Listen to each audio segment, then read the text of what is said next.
So, hi, Colin. How are you? I'm doing really well. How are you, Beth? I'm doing good, thanks. Good.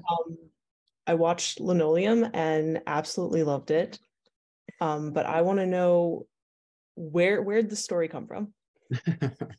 Yeah, that's tough. I mean, it came from a look, I think it came from a lot of places, but I think initially sort of was inspired by my grandparents. And the film was actually dedicated to my grandfather, but it was about sort of looking at their relationship.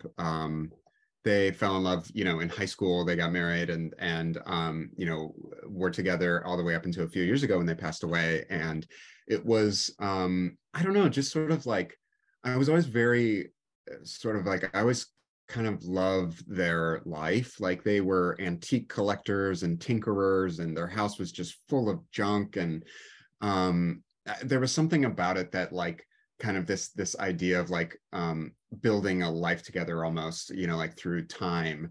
And so initially, yeah, it was kind of inspired by that, like looking at a love story over the course of a lifetime. And somehow it turned into this. So yeah, it was a journey. I love it. I love it. Um, I also get just really strong Bill Nye the Science Guy vibes. Oh And yeah. was he an inspiration at all? For sure, for sure. Yeah, we actually definitely. I mean, I love Bill Nye the Science Guy too, Beth. I grew up on that. I mean, everybody has their own, science guy. Like there was like before Bill Nye, it was Mr. Wizard, and like everybody has their own kind of thing. And I loved it, and I was sort of like taken by that. I would watch it when I got home from school. I liked Bill Nye so much.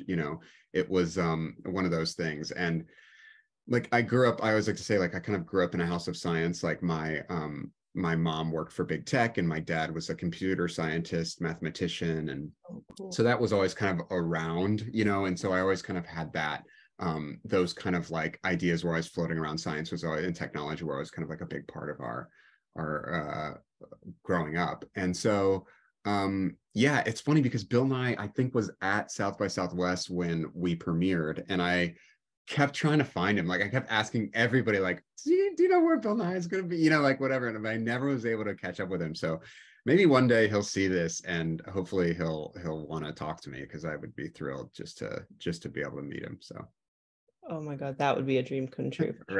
right, yeah. You're a big fan too. Very much so. Yeah. Love it. Um, where did the title come from?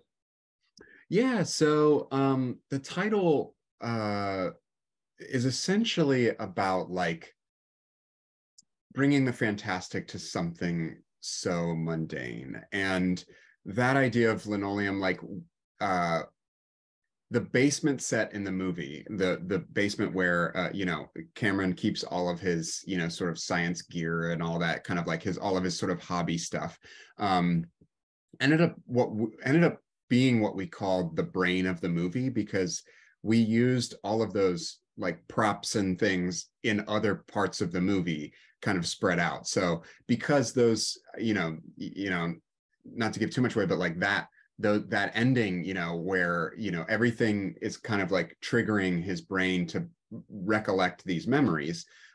These sort of objects are kind of like doing that. The floor, especially like linoleum, we ended up using that same linoleum flooring in every set that we made. So that it really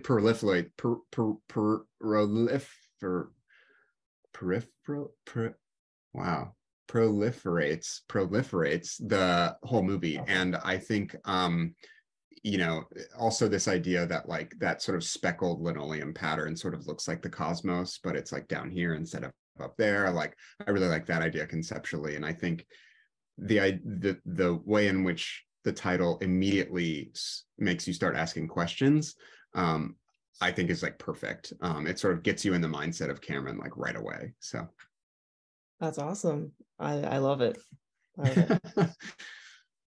Um, so like with the movie, we're going throughout Cameron's life, and I was expecting to be, well, I mean, I was very sad, to be honest, but I was expecting to like stay that way. And it was nice that there was this hopefulness about the story. And Yeah, I was just wondering if that was your intent.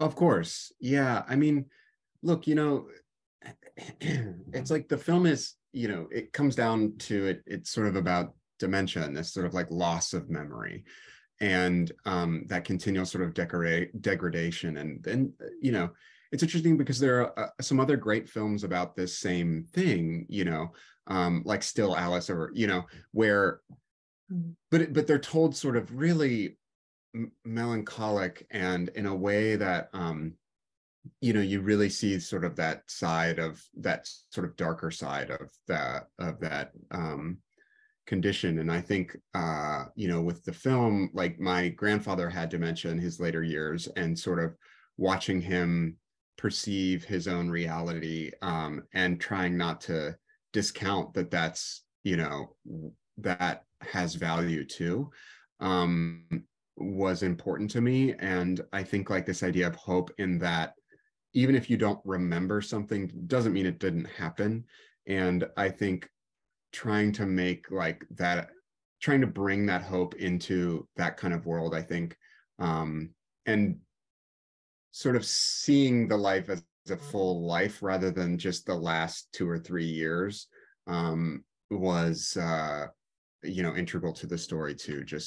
But I like that you see the hope. I think that is something that really grabs a lot of people too, and sort of like gives you something walking away that, is a little bit more, I don't know, a little bit more helpful, I think, you know? Yeah, for sure. Um, and what was it like working with your cast? Because you had an incredible cast. So what was it like working with them to bring to life a story that is a little bit more personal to you? Yeah, very personal. Well, sometimes it's like, I was like, yeah, I mean, the story is so full of my own insecurities that, about growing up, or about, my future, or, all these things. It's like, yes, it's sort of like wrapped up like that. But, the cast, like, they made it so much easier. Like, I was so thrilled to be able to work with such a like an all-star cast. Like Ray Seahorn, like, is like on a different planet. Like, she's just so good, and she was so helpful for me. Like, I learned so much from her about process and writing and acting, and the collaborative effort there, I think, was really paramount to making the movie so good. And everybody kind of brought their own ideas to the film in a way that I really appreciated. Like, I always like to say I like to treat my actors like the department heads of their character, which I think is a little bit more proactive than coming in and being like, I know everything and this is how it needs to be. As a director, blah, blah, blah. I really like, especially with actors, to sort of like come in and constantly throw things back at them, like questions. Like, if they're like, I mean, should I walk over from here to there? Like, or like, why am I like saying this, thing? And like, I'm just trying to figure out. And I'm like, well, why do you think, and I just kind of like often just try to have them answer themselves, because they do know more about the character than I do. By the end of it, they really do. And I think that that's really important. And all the actors working on this film, I think, kind of came in and saw that and realized that they needed to be proactive, and it wasn't a passive, kind of like acting experience. So, but yeah, it was fun. And I gotta say, like, I would work with each and every one of them again. That's awesome. Um, that was kind of all of my questions. Oh, okay.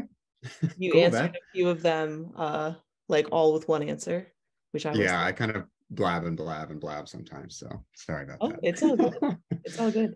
Yeah. So before I let Okay. you go, is there anything else that you would like to add about Linoleum?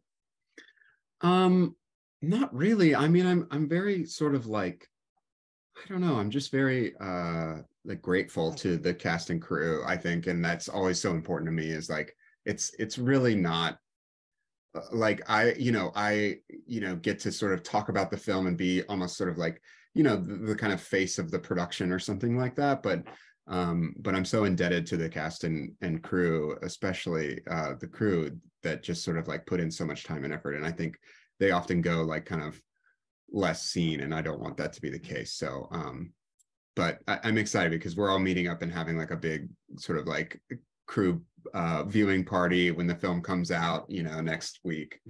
Oh my God, next week. So yeah, it's gonna be great though. It'll be fun to watch it in that environment. That's the screening I really look forward to. That's awesome. Yeah. All right. Well, thank you so Well, much thanks. for chatting. Yeah, thank you, Beth. It's been a pleasure. Thank you.